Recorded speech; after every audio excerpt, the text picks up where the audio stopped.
are live. Jobber Nation, welcome to an exclusive episode of the Jobbertears podcast. As always, I'm Janelle from HR here with her Wilkins and Mrblacc, and we have a very special guest with us on this. I don't know if it's hot where you are, but it's hot here in New York. It It is is. blazing here.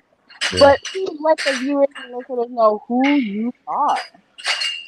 Hello, my name is Donovan Dijak. I was a former WWE wrestler for about 7 years. Latest known as Dijak.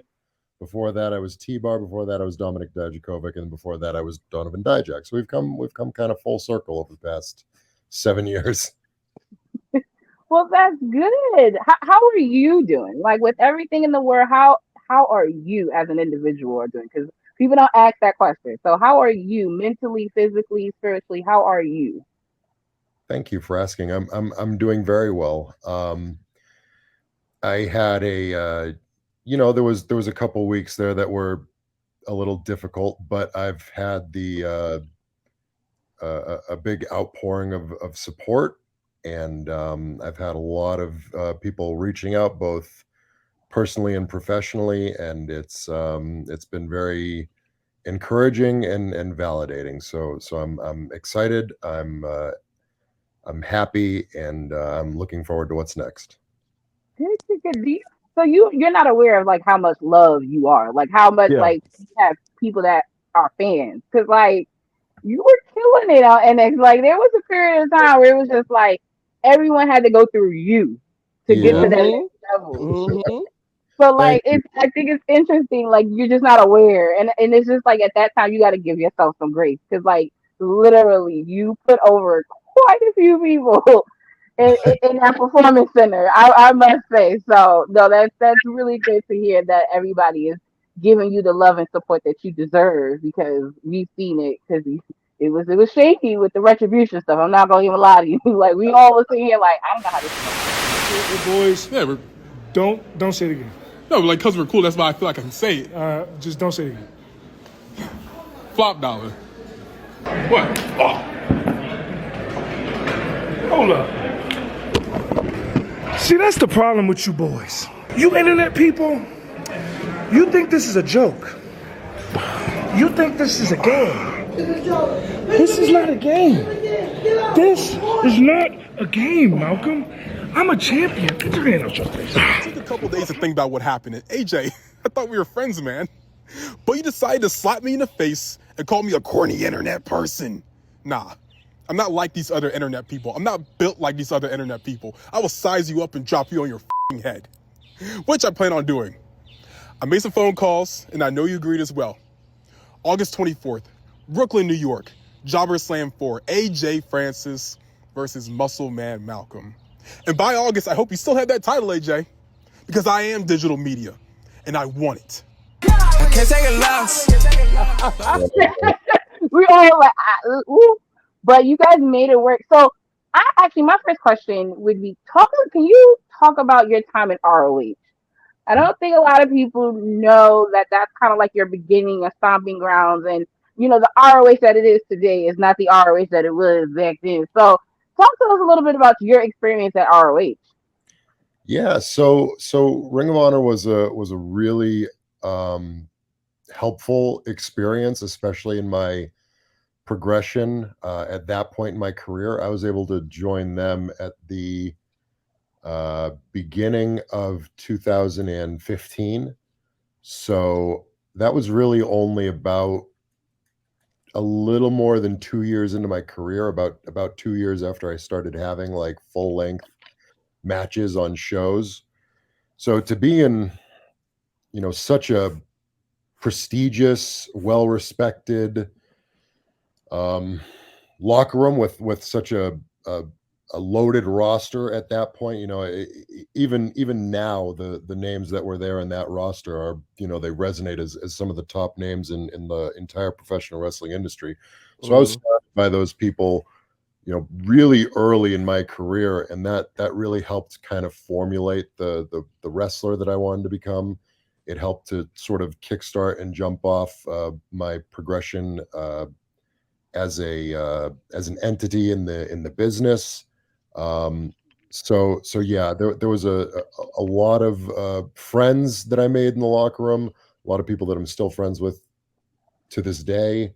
And then there's a lot of people like backstage that I used to see all the time and then didn't get to see much anymore. But I learned a couple weeks ago when I was backstage at AEW that um, a lot of those production people made the jump to the AEW production staff, and so I got to see a lot of those guys backstage again for the first time in 7 or 8 years. So that was very exciting for me. Yeah, the experience overall was very helpful. I was able to get in the ring with guys like Jay Lethal, Michael Elgin, the Young Bucks, AJ Styles. The list goes on and on of guys I was able to work with. Hangman Page was there, Kyle O'Reilly, Bobby Fish. I got to work with all those guys very early on in my career, so it was super helpful. It was great to be able to start to make a name for myself, and that was pretty much the first place where that really started to kickstart. Okay. So ROH happened. Who was the first, like, I don't know, I guess on the WWE side, like, who gave you that first phone call? Like, who reached out to you? Because, we see now everybody, they get one day, everybody knows contracts is releasing, people Mhm. getting signed. But, like, back, 10 years ago, that wasn't a thing. So, like, who was that, like, first initial person to like, contact you and say, you know what, we're interested. Let's see what you got? Yeah, I did most of the contacting, to be honest. When I had my first tryout with WWE in 2013. Uh, Obviously, it didn't work out, but I kind of stayed in touch with a handful of the people from that. I had a bit of a relationship with William Regal, but obviously not as much as I have today. But at that time, I at least had, I think, his email, and we'd spoken a handful of times, and he was at least generally aware of me and my status as a performer Mm-hmm. of honor. So what ended up happening is I was with Ring of Honor, and I knew my contract was coming up. Um, Kind of similarly to what happened recently with WWE. I was probably about 3 months out, and there hadn't really been any sort of discussion about a new contract. Mm-hmm. And in talking to a lot of the other Ring of Honor guys, it seemed like we were all kind of up on the same day, which again is very similar to what just happened in WWE. Mm-hmm. Um, and it sounded like none of us had really been negotiated with. It sounded like they were maybe waiting until the last minute. So I was like, all right, well, if this is how this business is going to be conducted, that's fine. But I'm going to explore all of my options. Which honestly becomes kind of a gray area because it's like this contract tampering thing, and X isn't supposed to talk to Y, and et cetera. And nobody's really 100% sure exactly how it works. It turns out in this particular situation, the one where I was with Ring of Honor, that ended up becoming a point of contention, and that's, I don't know if anybody remembers this, but it was a bit of a story back when myself and the three members of the Undisputed Era, Adam, Kyle, and Bobby, and Leo Rush, we all came into WWE at the same time, but we were all supposed to come in a little earlier. But there was this big sort of not big, but there was a story that there was a contract tampering lawsuit from Ring of Honor to WWE. So there was a bit of a halt on the contracts and something like that. I don't think they cared about me. It was probably more concerned with Kyle O'Reilly because he was the Ring of Honor world champion at that time. It was this very strange scenario where his contract was up, but they still gave him the world championship, and it was just Oh, I don't know if the office was communicating with the booking very well, or maybe they were kind of butting heads a little bit, and it's like, hey, re-sign this guy. We want to make him world champion. And they were like, oh, we're not sure. And then they just gave him the world champion. So I'm not exactly sure. That's just kind of piecing it together and guessing. But I think that's ultimately what caused somebody in Ring of Honor, maybe in the Ring of Honor office, maybe the Sinclair people, to file this lawsuit against WWE, and then it ultimately, I don't think I did anything wrong. I think it just snowballed and started to affect the me. perception of it, I think, is really what takes it off. Because you have talent where I had this opportunity, I want to go, Right. but now I'm stuck because of So I was in a things that are out of my control. yeah, I was in a difficult position too, because Ring of Honor wasn't exactly my full-time job. It definitely was not my full-time job. I was on a contract, but it was kind of like a per appearance contract type thing. So Okay. I wasn't making like guaranteed money or anything. And I was still working a regular job. And because I was told I was going to WWE, I quit my job and planned to move to Florida. And then they're like, oh, by the way, that's being delayed 6 months. And my wife is pregnant with my son, who's turning 7 years old. So we were like, oh, yeah. So that's kind of the foot that we started off on in WWE. Wow. He never really fully recovered. The whole thing didn't end too dissimilarly in terms of communication and So status. with that starting off on Nashville with WWE and situation, the business side of ROH not being the best, how do you keep a positive mentality throughout that without becoming bitter in the game?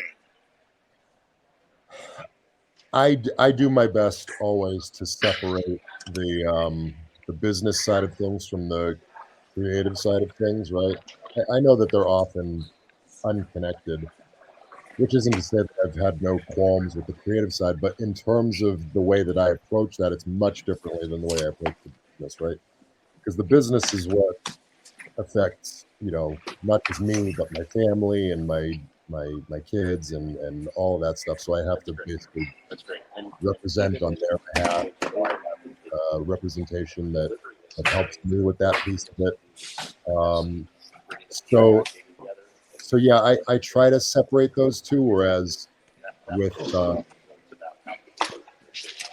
creative, there's a lot of trust. There's a lot of trust that goes into it.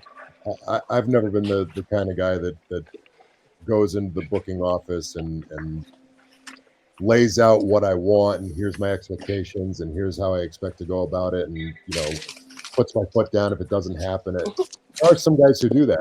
That's a big gamble if you play it that way, because sometimes it works out and you become the world champion, and sometimes you just get fired. So it depends on how they see you. It depends on the age of how they feel about you, your relationship with them. So yeah, I never really approached it from that aspect. I more of approached it on as okay, I'm here and I want to be here. What can I do to get there? How can I present my presentation better? Here's some ideas. Here's some creative ideas. Maybe you can use them. Maybe you can't. Here's how they mix with the other things that you're doing. But other than that, whatever you give me, I'm going to do that to the best of my ability. That's always been my approach from a creative standpoint.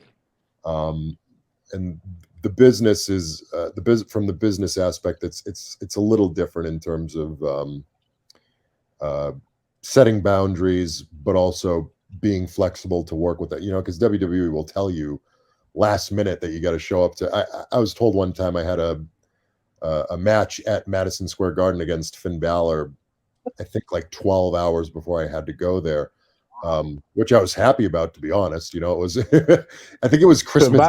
Actually, they usually do those tours of Madison. We have like they either do like the summer show and then the holiday show like right after Christmas. Yeah, so it was the holiday show. I assume what happened on that one was somebody booked off or got sick or whatever, and then they looked down their roster for somebody in the Northeast and realized that I was the only one in the Northeast within driving distance, because there was a time by people. I think still on that roster, if you look at the entire WWE roster as a whole, I don't think anybody lives in the Northeast right now. I think most people from the Northeast relocate to Orlando. Florida. I happen to move back. I still live in New England, so that ended up being a drive for me. So they're like, hey, can you drive to MSG in the morning? And I was like, yeah, sure. And so I drove there and I did it the next day. So, but that's there could have been something that was preventing me from doing that. Certainly right around Christmas, or maybe like on Christmas Day. I happened to be free enough anyway. I'm sure I had something the next day that I had to cancel, but like it wasn't like something major, obviously.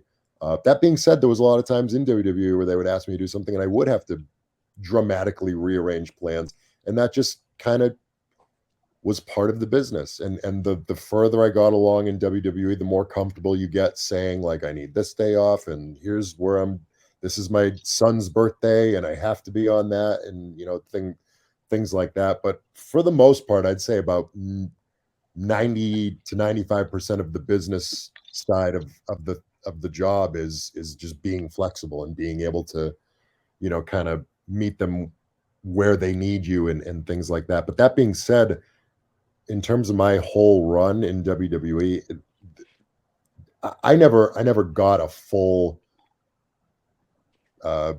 heaping of the full WWE road life schedule, because I wasn't on a lot of house shows.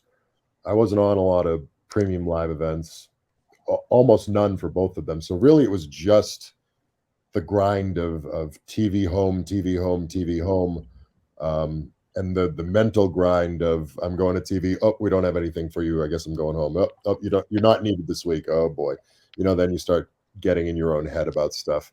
So that piece of it, you know, there were certainly times in my career where I very much wished that I was more busy than I was. As odd as that sounds, you know, a lot of people would hear that and be like, you were getting paid how much to do literally nothing, to sit at home? Yes, that's a positive way to look at it, and you have to consistently remind yourself of that. But you have to be realistic about it and realize that if you're not being used and you're being paid that much money, then that's the first name they're going to look at when it's time to start cutting names and say, we don't need that, we don't need that, we don't need that. So every time those tweets start coming out and they say, oh, this person's been released, you're sitting there staring at your phone like waiting for it to. So there's a very big mental aspect to this that can be equally as taxing as the, you know, the bumps and the road miles and all that stuff. So that's kind of how I viewed and mixed the whole entity throughout my run. So let me ask you a question. I know you mentioned contracts earlier. What are some things that people who not in wrestling business may not know about a general wrestling contract, either from when you was at ROH and WWE? What's like some of the things that if you tell somebody, they go like, what? You serious? So what are some of those things that's in wrestling contracts? Yeah, I mean, I've brought it up a handful of times now, and the quote, of course, always gets aggregated, and somebody sees it next to an angry picture of me or something, and it's like Donovan Dijak rips apart WWE contracts, like, and then people are like, oh, this guy's a crybaby, he never shuts up about anything. It's weak. The reality is, all I'm doing is telling the truth. I mean, Telling yes, your story. yes, I read the contract. Yes, I read the contract. Yes, I signed the contract. That's what you have to do, right? You either sign the contract or you don't have a job with WWE. So that's not it's legally binding. That doesn't mean that you have to be like in love with it, right? Like we've all worked jobs that we have an issue with. even though I'm, you know, mostly happy with WWE and the way that I was treated and the opportunities that were presented to me, there's still bits and pieces of it that I feel could improve, certainly for the people who are still there, right? So one of those things is this, and I think people are generally aware of this now in 2024, but the main gripe that most talent, not just me, but like all talent and lawyers that, you know, have spoken out about this and things like that. So I'm not complaining. I'm just saying what the fact is. And the fact is that talent contracts in WWE, I don't know about other companies, I don't remember Ring of Honor, but in WWE specifically, they include this clause that, paraphrasing, basically says that you can be released at any point for any reason. To me, it's like an at-will job. yeah. Okay. So to me, that's kind of like, I understand the language is in there and we all read it and we all understand it and we all sign it. fine. Like that's a given. That being said, that kind of that's not really. I'm trying to think of how to, because I know this is going to be the thing that gets quoted. I think all talent would agree that we wish that wasn't the case, right? I know, me personally, I would have taken, maybe not significantly, but I would have certainly taken less money to have a guaranteed contract, right? In other sports, people have guaranteed contracts all the time. It's very common in Major League Baseball and NFL and NBA. They're a thing that get negotiated and people have them and you can rely on it. It makes you secure. I 100% would have considered and probably decided on a guaranteed contract for less money. So ultimately, WWE would have saved money. It would have been a better business decision. But it's just that nobody wants to live like that, right? Nobody wants to live their life, even if it's comfortable and even if you're being paid well, to do almost nothing and whatever thing you come up with in your head to justify it. Nobody wants to be sitting there wondering where they're going to be working in when you're in NXT, 30 days. Like, that's not long. 90 days on the main roster.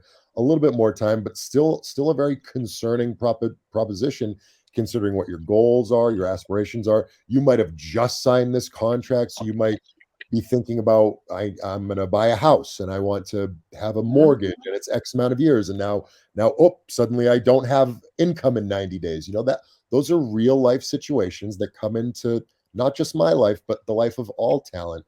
And even if you're a top guy, you know, someone at the top of the card, and you're like, you know, you're making really good money and you feel really confident and secure, and you do X, Y, and Z, and you think this is it. This is the last place I'm ever going to work. And then boom, you see that Bray Wyatt and Braun Strowman are released. And then it's like, uh-oh, anyone can be released at any point for anything. It's like, it's this real harsh reminder that nobody's safe. Even if you're WWE champion, you're not safe, you know? And it's just,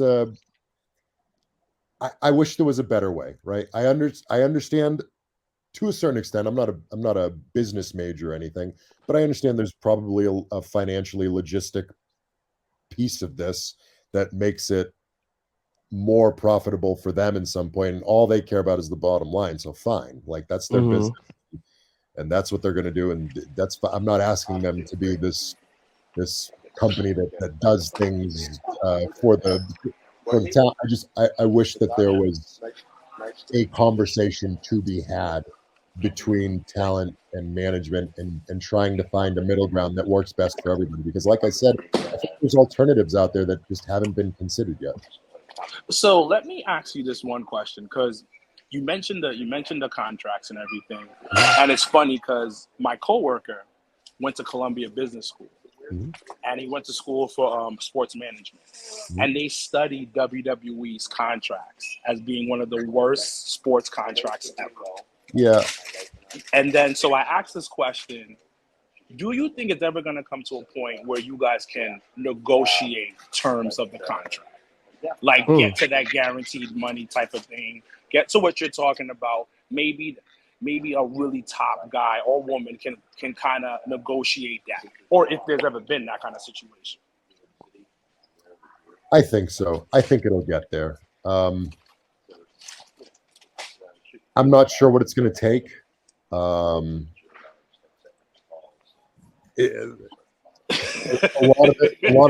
lot of it has to. So here's the thing about WWE, and here's why. Because it's not the first time I've heard that. You know, I've had multiple people within law and business and different aspects of this tell me that these are the worst contracts they've ever seen. Fine, whatever. We all read them, we all sign them, because we all, you know, I trained for X amount of years to be a professional wrestler. It's not like, especially in 2016, I didn't have a ton of options of where I want. True. I was able to compare and contrast, like, oh, I want to work for this company, but not this company. There was one company, and they hand you a contract. And they say either take it or leave it, and we don't need you. And it's like, okay, well, these are my options. Like, right, what do I do? Do I, do I just say no? Like, I'm standing on the moral high ground? That won't change anything. So so yeah, I've heard that they're not good contracts, and I completely understand why, having looked at other sports and things like that. So here's the difference between pro wrestling, and this is obvious, but when you give it the context that it needs, it starts to become more apparent. The difference between professional wrestling and other legitimate sports, all the way up the spectrum, right? From, because pro wrestling is in the ballpark of UFC and MMA, which is a little different from the NBA and the NFL. Is the implementation of it being entertainment and it being scripted, right? So so in UFC, you're starting to see a little more of this, where it's not like, they don't always do like number one versus number two. Sometimes it's number one versus whoever's going to draw the most, and that's the that's the marquee match that you put up there, because they know that's going to sell pay-per-views and stuff. So in that aspect, there's a little bit of this gamesmanship that happens with the contracts and stuff like that. That's why UFC contracts tend to trend a little bit in the direction of WWE contracts, in terms of people have looked at them and been like, these don't seem correct, or these don't seem like they're 100% favorable to the talent. WWE even more so than that, and I'll explain to you why. Because it's the booking can control a lot of these maneuvers, right? Because it's just, that's just the nature of the business.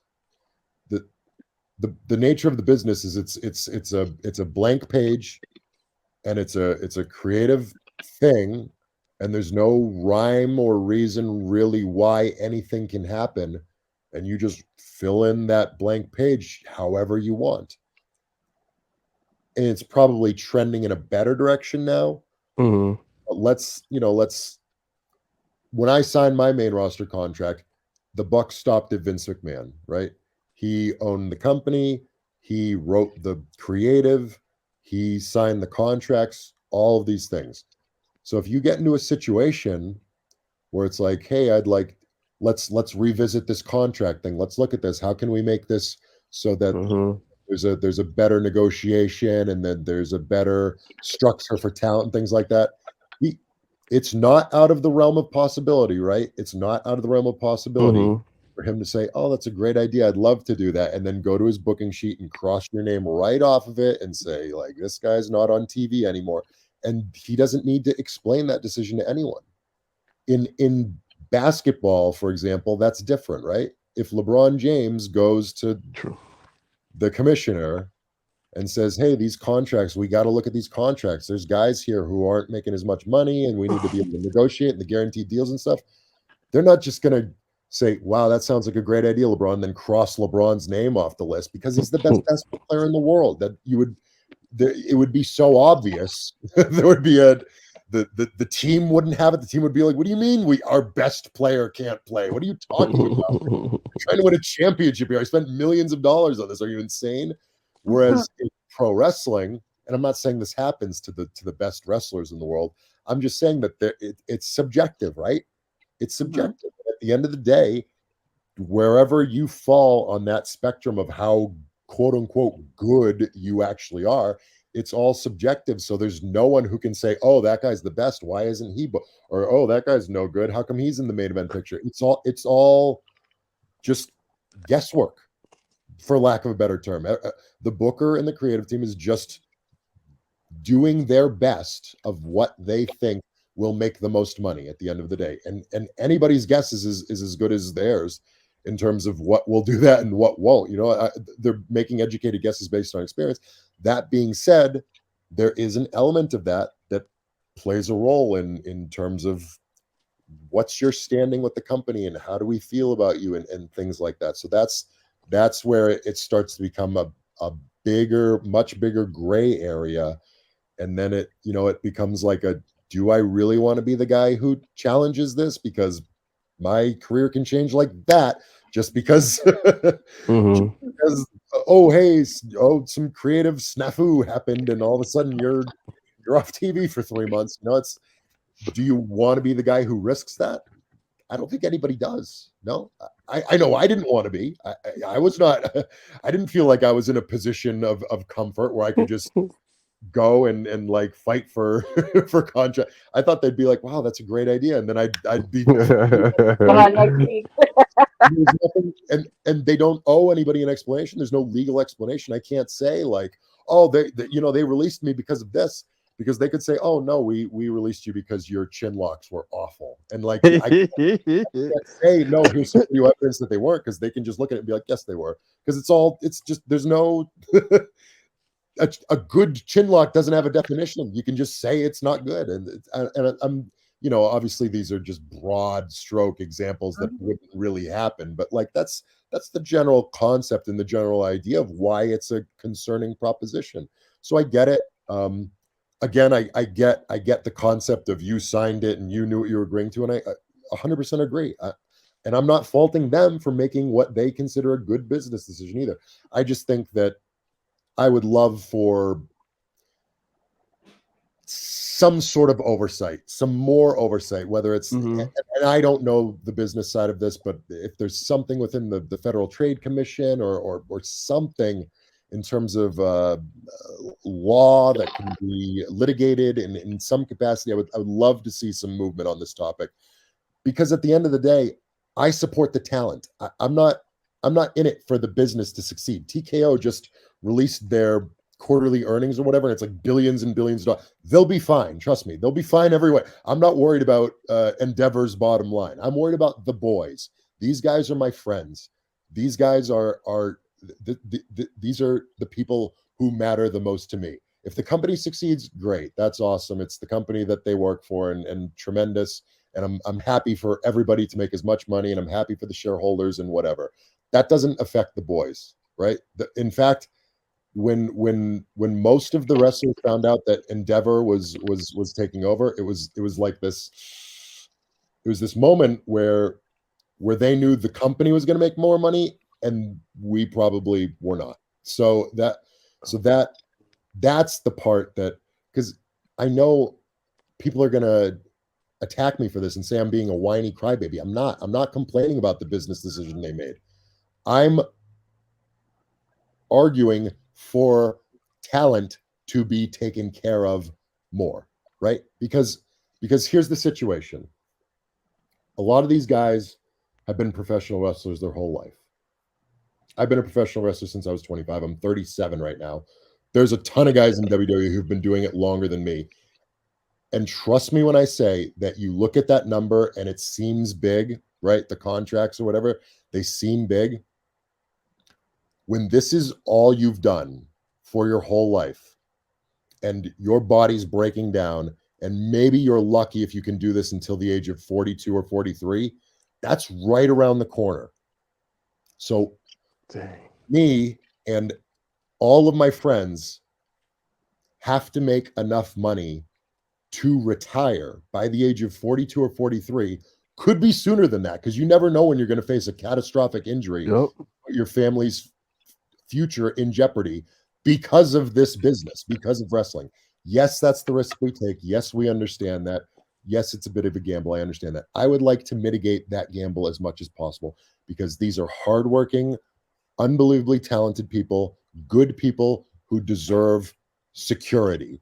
And that security comes in the form of financial security. So I want them to be able to make enough money so that they can retire at the age where their body says, you can't do this anymore, which realistically speaking, we've all watched wrestling and we all know what it looks like when a 50-year-old guy is in there and it doesn't look like it did 10 years ago. You're like, that guy's in pain. I wish in most cases nowadays, if you're in there at 50 or whatever, it's because you're wrestling like 3 times a year and you feel great about it. And it's just like a hello to the fans, and it's a good time waiting to send you off.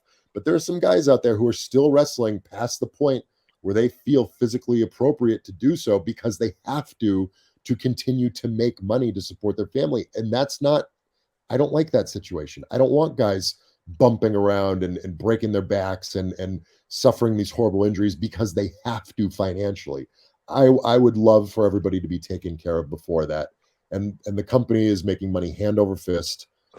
So I think that that's a realistic proposition. I don't think that I'm being bitter or selfish or anything like that. I think I'm looking out for the talent, and The bigger picture. I think that should be focused on What more the forward if focus we is. can. So you mentioned that the starting journey was 25. What clicked? Like what? Because you have people that are in the business longer, 20 years, 30 years, their whole life, and they knew from when they came out the mama womb, this is what I want to do in my life is wrestle. But you Facts. mentioned 25 because 25 is such a crucial year Mhm. because it's that like you got to decide. All right, what type of career am I going to have? What am I going to do? Where do I see myself in 10 years? So what clicked at 25 to say, you know what, wrestling is it for me? Honestly, so I, as you mentioned, I was a fan my whole life. I never really considered the proposition of being a full-time professional wrestler, um, or even a part-time professional. I never considered the idea of being a professional wrestler because when I was a fan, when I was younger, I read like like Mick Foley's book, The Rock's book. I read stories about Edge and Christian, and all of these guys had the exact same sentiment, which was I started doing this when I was 15 or 16, and I had to live out of my car, and I was broke for years, and if I hadn't gotten lucky, this would have been a terrible idea, and I would have been homeless, and I read all these things, and I'm like, oh, okay, so if you want to be a pro wrestler, you basically have to gamble with your life. And I was like, that's not realistic for me. I'm not going to do that. So I played normal sports. I did basketball and football. I thought maybe I'd have a career in the NFL or something, which maybe I would have, but I because I went to a Division I school and they moved me to the offensive line. And I said, this is probably my best shot at the NFL, but realistically, the NFL stands for not for long. So I probably would have been a lineman for like 1 year on a practice squad. Wait. You played on the O line? I was on the offensive line at the University of Massachusetts in 2005. No wonder you moved the way you moved. Yeah, I got all the way up to about 295 pounds, which actually is about the weight that I got to at the peak of my size with T-bar. So you did see it kind of recently in WWE. I did get all the way up to 295. My body, for whatever reason, holds weight very well. So they were 100% correct and on to something in moving me to the offensive line. But I was just so miserable. My sleep was worse. My knees hurt. Just physically, it just wasn't for me. So I wanted to be leaner. So I transferred to a smaller school and I played football and basketball. And that's kind of when the pro aspirations went out the window. And then once I graduated from that, I was all the stuff that they say on TV was actually accurate. I did major in criminal justice. I have a bachelor's and a master's degree in criminal justice. So I went into the criminal investigator field from the age of 23. And so So you were like a private investigator? Like you have your license? very close to a private investigator, but more like a public investigator because I worked for the state of Massachusetts on behalf of the public defender's office. So that's what I was doing. So you was tall as shit, just walking around. Yeah. Looking up at you like this. Right, yeah, pretty much. Who are you? How are you gonna investigate somebody and hide when you're as big as you are? Well, there's no creeping. It's not surveillance, really. It's more like studying, like a scene, which again sounds sexier than it really is. A crime scene at the end of the day, 99% of the time is just like you go outside across the street and it's just empty, and you're just kind of looking around and measuring stuff and trying to create the best litigation possible for the lawyer, for the defense attorney. While I was doing that, I'll be honest, in my headspace, when you're at 23 and you've finished your collegiate career, there's kind of this like, it's funny because in the world of like WWE, 23 is like you're the youngest guy on the roster, and it's like they can't wait to sink their claws into you because you're so young and you have so much time ahead of you. But as someone who is in basketball and football, when you hit 23, you just feel like you're done. Like that, it feels like you're old and you're useless and you're never going to amount to anything. And you didn't make the NBA, so you should just do your job and give up on athletics. So that's kind of where I was at that point. I was like in a men's league, and it's like, oh, I'm the old guy in the men's league now, and it's all this other stuff. right at 23, you feel that because you've been in this college mindset, this high school college mindset for so long, and now you've aged out of it, and you just feel like you're ancient. All your friends are still playing, and they're younger than you. So that's kind of where my headspace was at that time. And then, like 2 years into just working this job, I started becoming a wrestling fan again, and through a series of events that just kind of connected, I found the school that I ended up training at online, called the New England Pro Wrestling Academy, and you know, I still had that mentality about the stuff that I said about Edge and Christian and Mick Foley. So I just kind of looked into it, and I was like, so what do you have to do to be a pro wrestler? You know, what's the expectation? I looked at it, and it's just a normal training schedule. I'm like, oh, I can go there after work if I want to. I'm like, huh. And that was the first time when I really looked at it and thought, this is actually something Doable. that's plausible. You know, this is doable. I'm like, I'm only, honestly, in my head, I didn't think I'm only 25. I thought, oh no, I'm 25. That's pretty old. I'm old to get into the business. Because at that time, it kind of was. At that time, 20, not so much anymore, right? Even though we've trended back in the college athlete sort of direction, but now they still recruit guys who are 25 and 26 and 27. Back then in 2012, 2013, if you looked at the NXT roster, it was like 18, 19, 20, you know, just that's what they wanted. They wanted young people fresh out of college athletes, or at that time, there was a little bit of the beginning of like, hey, I'm the world champion of Ring of Honor. So they'll bring them in at like 30 or 31 or whatever. That was like they weren't going any higher than that. It was clear as day. So I was like, uh-oh, I got to get going on this, because my tenure as a just out of college athlete, that window's closing. So I got to get in on that aspect. And then when that, like I mentioned, I did my first tryout in 2013, and it was a no. So once that door shut, it was like, uh-oh, now I'm 26. Now my window for like, I need to be a Ring of Honor world champion is closing too, because I got to get there by 30, or else that ball's out of play as well. So I was in this big rush at the beginning of my career. I was kind of for better or for worse, maybe in hindsight, maybe for worse, in terms of the timing with WWE, because I came in and I kind of just sat around for a year, because I was in this weird middle ground where like I wasn't a huge Ring of Honor star, whereas they had huge Ring of Honor stars, right? Like I mentioned, I came in with two ROH world champions and another guy who was an ROH tag and I had no championships. I was just in Ring of Honor because I was the new guy. But also I was the same age as these guys in that 30-year-old range. So I wasn't younger than them. I didn't have this huge upside of like, oh, he's 22 years old. Let's go right at, you know, like a Leo Rush, for example, who was also in our class. He was just super young. So it was like, hey, we got all this upside for him. So I was in this weird middle ground where I just kind of meandered for like a year before they finally thought of anything for me. So in hindsight, maybe that time would have been better spent getting a little more over in Ring of Honor, or maybe considering a different company once those options popped up. I don't know. You know, hindsight's 2020. At that time, in that moment, I thought, phew, oh, thank God, I'm about to turn 30, and I'm finally signed to WWE, because I have to get into this company before my time limit expires, you know? Because there's guys who have said as much. Damian Priest has said as much. He's one of my close friends, and we were on the Indies together and in Ring of Honor together, and there were points where he said, I'm way too old to, WWE is never going to look at me. LA Knight, same thing. I'm way too old. WWE is never going to look at me. And it turns out they turned into big stars on the main roster, even though they were signed at 37, 38, 39, whatever they happen to be.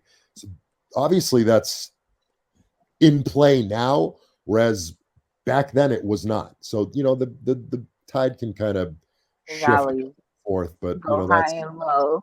So what is WWE? So hold on, I'll let you go after I ask this to the connect. So was WWE always the goal? Like, because you have people that, you know, they get in the indies and they're just like, you know, I just want to wrestle. But then you have people that like grow up and they're like, this is what I've watched, this is what I want to do, this is where I want to be. So was like when you got in through the indies and you run on ROH and things of that nature, and you know, opportunities start handing. But was WWE always the goal? It was. plans can change. You know, WWE was always my goal. Once you experience it, it's and again, I don't want to downplay my time in WWE. I had a lot of excellent experiences. I had a lot of You speak your truth, big dogs. That's it. Yeah. I had a lot of wonderful opportunities. I made great friends. I had some of the best times of my life. I was adequately compensated for my time. You know, I live in a nice house. I have a nice family that's taken care of because of WWE and things like that. So I'm not going to downplay any of that. That being said, from a passion standpoint, my experience there, and I was there for 7 years, you know, which is probably longer than most. Yeah, that's a good amount of time, man. Yeah, right. Yeah, that's if you look at the field of every WWE wrestler ever, which is, I don't know, maybe 1,000 people, I'd say probably 80% of them wrestled there for 7 years or less grand total, right? So I'm probably in the top 20% in terms of quote unquote tenure. I'm guessing. I have no idea, but I'm guessing. It just feels that way, you know, because there's a ton of like they were there and then they're gone, and they're there and then they're gone. There's all sorts of stories like that. Whereas the people who've been there for 7+ years, now we're talking about like Randy and Natty and, you know, the people who've had staying power. So yeah, when you're there as long as I was, you get really inundated in the culture and kind of understanding how things work and how things play out. And I'll put it this way. I want my experience when I'm done with pro wrestling to involve me a lot more. And you don't get that experience unless you're in a certain section of the WWE talent depth chart, right? Like, and who's to say where that falls? And there's lots of guys who are completely I was talking about this morning with some of my friends. There are guys in the locker room, and not a small amount of guys, but like a good percentage of guys who just wanted to be there and make a good paycheck and be an entertaining person and kind of fulfill the role that's asked of them, and just have a big long run there where you make a lot of money and you're just kind of doing what they tell you and filling in the blanks and having fun while you're doing it. And that is a tremendous role to be in. And there's lots of guys who love that, and more power to them. I never felt that way. I would tell everybody who would listen, including Vince, including Sean, including Triple H, that I wanted to be a top guy. What do I have to do to be a top guy? And that's how I felt. I'm so passionate about this, and I work so hard at this, whether it's training or talking or practicing or whatever things need to do, creating buzz online. My brain is just obsessed with it, to the point where after 7 years, it was like you hit these blocks, and it's like, what on earth is it going to because I'm a problem solver at the root of it, right? It's like, what do I need to do? How do I get there? And I'm just continuously in my own head, trying to figure out like what it's going to take. How can I get this over? What if I have this amount of good matches? What if I steal the show this many times in a row? What if I cut a promo and it gets this many likes on Twitter? So then surely I'll be in the conversation for being a top guy. And it's just, the more I was there, the more I learned that it's just kind of timing.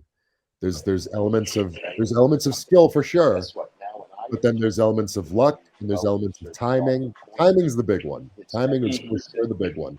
Sometimes something happens and something breaks down. They say, we need someone who looks like you, and then all of a sudden, hey, I'm the Intercontinental Champion, or whatever thing happened at that time. Sometimes the timing isn't there. And after 7 years, I was like, you know what? Again, and like I said, this was not my decision. My decision was figure it out, figure out the money piece of it, and then stay there and continue to persevere is eventually the timing war. WWE decided, and whoever that mysterious WWE is probably just a group of people sitting around a table having this decision. I don't know who ultimately made this decision, but somebody from a business sense said, this isn't paying off the way that we want it to, so we're going to move on. I guess. I would assume is the conversation that had. So let me ask you this. Were you done? Oh, I was gonna ask you this. You mentioned timing is everything, right? Mm-hmm. Yes. Retribution. That was perfect timing, and everybody who was in that stable have the sense of me and him. I met her playing times. Great wrestling mind. Y'all won it very badly. Y'all had it was basically just you feel me? And what? And it sounds like how that you're a type of dude, like you're not intimidated by Vince, you go in the office, let's talk, you, Mustafa Ali, everybody that had everything, all the timing. At what point where the two sides was not meeting in the middle? Because at first, like, oh, this is great, but then out of nowhere, I was just like, I guess, and y'all got beat by the Hurt Business and the story, and y'all just only got separate ways. And I knew that y'all was good, y'all was good, like y'all about this because all of y'all recover right after that in some way. It could have been NXT, WWE, or everywhere else. So what happened? Oh, so before you answer that, sure, I'm gonna say this right now. The consensus among us three is that Retribution, when it first started, was fucking fire. So answer the question, because that shit was literally the greatest thing since when Nexus came. Y'all were on some Nexus level, but go ahead. I'm sorry to cut you off, but I had to let you know that the shit was fire. Yo. So basically, my understanding of it, like we were just talking about, and why this question came up, it's just timing. It's I guess what, and I wasn't told this, but apparently the situation was that they wanted this to be a focal point of both brands, and we wanted to build to like a bigger, and I wasn't told any of this, I just heard it through the grapevine, but something the effect of we want to build to a Survivor Series type match, like the Retribution versus the WWE for the control of WWE or whatever. And we were all on board, and we said, wow, that sounds great, that's awesome, this is going to be fantastic. At some point I heard, I wasn't told, but I heard through the grapevine from someone who knew someone that Fox no longer wanted Retribution on their show because they felt it looked like anarchists, and it looked like terrorists, and they didn't like the visual of it, so they wanted. Then Fox had 24 for how many years on a TV screen? 24 is my favorite show of all time, by the way. Prison Break too. That's my boyfriend. My boyfriend, because he's on the live, and when I tell you we love you, we loved you on NXT. So Raw on the ground, because I got a question about that too. We was watching you all the time. And he got me into watching 24 recently because he was like, it's one of my favorite shows. And I was just like, what? But I love Keith Sutherland. So I gave it a try. And I'm sitting here like, now if Fox can have 24 on and they was having all types of crazy stuff going on, that was not even an ounce of that. Yeah. So that's what I heard. It matches up with the timing, because right after we heard that, we were basically unbooked from SmackDown, because we were on SmackDown a few weeks in a row, and then SmackDown just ended. They were like, hey, you guys are going to be exclusive to USA now. And once we heard that, we were like, uh-oh. And in terms of just because it doesn't make sense, right? If we're a group that's trying to take over the WWE, why would we only show up to one show and not the other? So right then was kind of when everything started to feel like it was going off the rails a little bit, and rightfully so, right? Like if I'm Vince McMahon and my whole idea is this company or this group of anarchists who are going to take over WWE, and all of a sudden they can't be on one show, now I'm going to become a little less interested in my own project because it makes less sense. And it's like, and I think from that point on, it kind of became just to serve other storylines, basically, like how can we salvage this stuff and make it so it gets these people over and gets these people over. That's kind of how I perceived it as going down. So like I said, timing, just maybe if some executive at Fox didn't say something, then we'd be big stars. But I don't know. That's just kind of how pro wrestling works sometimes. You know, you can look at it and say unequivocally, like you can look at the top guy and say, oh, that's the top guy. But like the best example you can get is Cody Rhodes, right? Like he very well could have just stayed Stardust and been Stardust and been released eventually, and that would be it. That'd be the end of it, and nobody would have batted an eye, right? Because they would have been just like, oh, Stardust, whatever. But now you see him and you're like, oh, that's the top guy in WWE. So it really speaks to the point of timing. It really is. You just sometimes you come back and all of a sudden it's like, hey, we're looking for a top guy and you're it. And it's like, okay. I love that the Cody situation like that, because that actually is very true. Like, I think had that whole situation, if that would have even been the year before, I don't even think it would have hit the way that it did when it happened. So I never saw it that way. Oh shoot! It's a good point. I know we have no Janelle, you have a question, but you mentioned something earlier.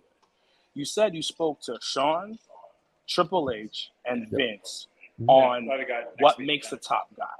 Yes. Were all three of their answers different, or was it relatively the same thing from all three men? Good question. It was honestly, it kind of just evolves into because ultimately a booker doesn't want to answer questions like that. because if they answer a question like that, they're kind of committing to like if I say to Vince McMahon, what's it going to take for me to be a top guy for you? And he says, oh, well, if you have this many good matches and you do this and this, that's what I'm looking for in a top guy. Because then I can go do it, but there's still not room for a new top guy. So that would make him I don't know if it'd make him a liar per se, but it would basically make it so I lose my trust as a talent. So more or less kind of the answer that you get is like, well, let's talk about it. Let's talk about you and your character and what we can do to improve and trend in a better direction. And that's kind of the conversations that you end up having with them. So then you leave that conversation feeling good about yourself, like you got through to the booker, like you had a productive conversation about ideas and visuals and look and storyline and things like that. Ultimately, at the end of the day, like I said, there's a ton of timing that goes into this. So they're never going to sit down and like promise you like, well, now I know that you know, I want you to be the champion, or now I know that. That's just not, unless that's the plan and they like are committed to making it happen, which has happened, right? There's been some times where it's clear as day that they brought someone into NXT and they're like, hey, if you come here, we're going to make you the guy, end of story. And that, you know, and then no matter what, it doesn't matter what the timing is, it's happening. Like something could go wrong and someone could get injured and they're like, we don't care. You're still going to be the champion. Like we're going to make it happen, pal. So sometimes most of the time that doesn't happen. Most of the time it's left very vague and open, and then they let the chips fall where they may, because that's just how booking works. That's safer.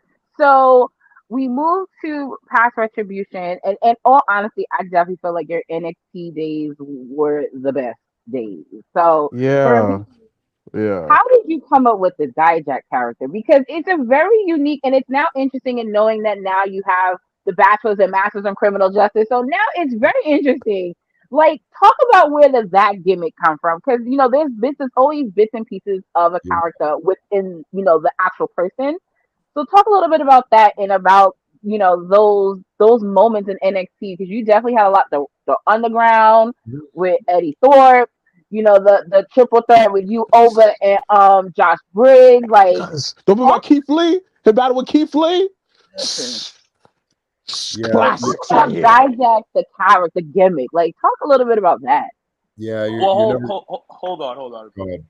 If they had told you that to become a top guy, you just needed some good matches, you would have been okay. You could have been well thinking about that. Multiple times. Hall of Fame multiple times. The genesis of this character, believe it or not, actually began with exactly what I was talking about. It was a conversation that I had with Vince McMahon.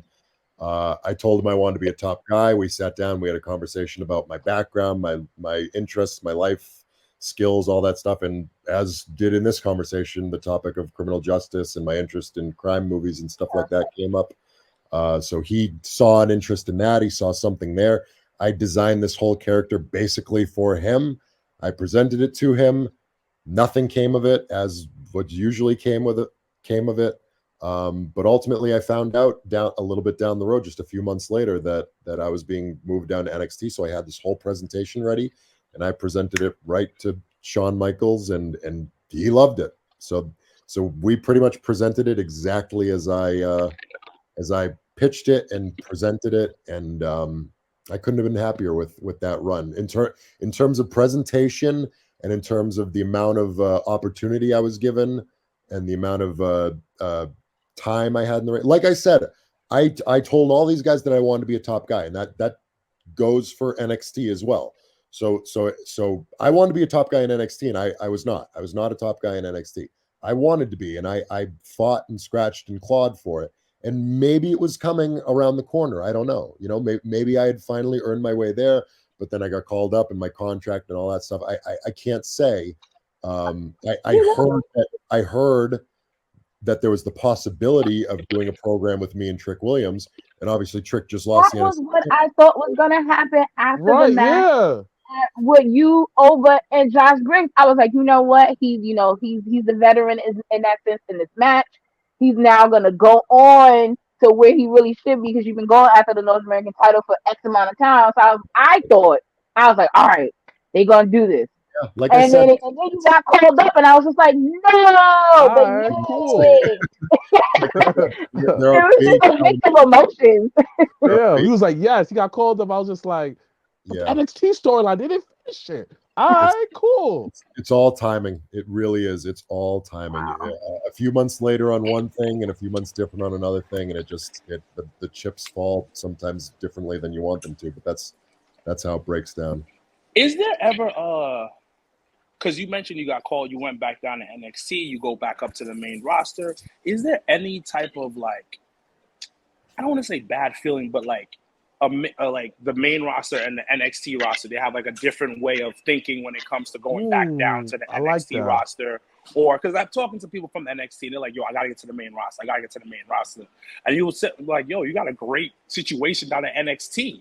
Mm-hmm. Like, what's the feelings between going to the main roster or coming back down from the main roster to NXT? Like, is there some type of stench or something, or a good thing or bad thing? It's all different. I will apologize in advance. This has to be the last question, because I have to go pick up my kids. I will answer the question before I leave. It's a difference in like hunger versus tenure, right? Everybody in NXT just desperately wants to prove themselves to get to this level. So there's that passion, that hunger, and everything like that. Whereas on the main roster, it's more of like what's it going to take for me to break through? Or if you're a top guy, it's like, how do I stay at the top? How do I not, plummet down the car? So it's this mixed bag of sort of emotions and stuff. Whereas everybody in NXT is chomping at the bit to prove themselves. Sometimes in the main roster, you get that mix of like I was saying earlier, there's those guys who are just really happy to be in this spot and they like to entertain, and that's it. And then there's the guys who are at the top who are afraid of losing that spot. There's the guys who are at the top that are super comfortable because they've been there for a long time. And then there's the people who are trying to move up, and then that becomes sort of this battle. So everybody's friends and everybody gets along, but there's those internal sort of battles, okay, even if they're with yourself or with whoever. But thank you guys so much for having me. No problem. Thank you for taking the time. If you have any upcoming things that you just want to let the fans and listeners and viewers know, you have the floor real quick. You can let everyone know where to find you. And we thank you for your time again. This was really, really fun. Thank you so much. Yeah, everything for me is still Dijak WWE. I'm probably changing it soon. I'm still trying to figure out how to do that. But for right now, you can find all my stuff and all my upcoming appearances at Dijak WWE. And if you want to do any interviews or book me for shows, it's bookdijak@gmail.com. Thank you so much. I appreciate thank you so much. Thank you guys for joining us on this exclusive, sweet, dope interview with Dijak. We appreciate once again your time, and we do wish you all the best, because Sean's gonna call you soon. I know he's gonna call you back. He's gonna be like, listen. Thank you very much. Thank you guys. Take care. Thank you. You Bye. take care. All right, guys. So That y'all guys was want to take a fun. little So we shooting tomorrow? We're still on the live, bro. Yeah. You're letting everyone. Hello. Good evening. So like how that I'm just saying that shit was fire. That shit That was mad shit was entertaining. dope. Son, that shit Nah, was fire. I did enjoy the whole. He was a private eye, criminal Yo, the justice. investigator shit caught me off guard. I said, wait, Facts. hold up. What? Facts. But Like Mr. Black was funny because I thought the same thing. Like your big ass is over here on these streets looking. hiding behind a tree like this. They go, no. I see you, dumb ass. Or I see you, maybe he was, tall or ass. maybe he was just in, you know, like how you maybe like in line waiting for something like at the supermarket, and maybe he just randomly asked questions like, But "Yo, he's what but do you he on did this day and time?" but he did explain like it was like he just look up the clues at the crime scene because I Yeah. can't see him like hiding behind Nah. a tree that he's taller than. like honestly, like if I see this guy chasing after me, I'm gonna give up because he's gonna catch me. Long ass legs, 2 steps, he behind me. Yo, Dang. huge man, huge man.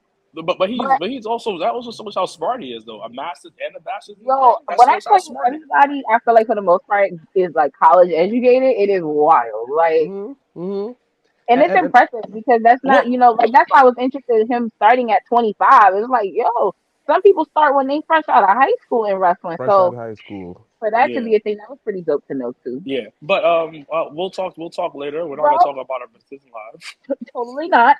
So we thank everyone that's joining us for this mid-afternoon interview with Dijak. It was super dope. Super appreciative of him taking the time out. Hopefully we'll get back to you guys in terms of recording, but the next time I believe Legends is gonna be for SummerSlam, so make sure to RSVP for that. Once again, we just announced Charles Mason versus Steve Pena at JobberSlam, so make sure to Wait, purchase hold your up. I gotta say this by Steve Pena and Charles Mason. If y'all niggas looking for 2 crazy motherfuckers, that shit's gonna be Mr. Black put a seal of guarantee of freshness. This match gonna be a banger. So you better come and see this. Don't forget my nigga Muscle Malcolm versus Top Dollar. Who? Against Muscle Malcolm, he's just $1. this one over here. Just Well, a all regular right, dollar. guys. But once again, tickets are on sale for JobberSlam. Make sure to come out support. As always, I'm Janelle from HR here with our Wilkins and Mr. Black. # Black Excellence. # We are out.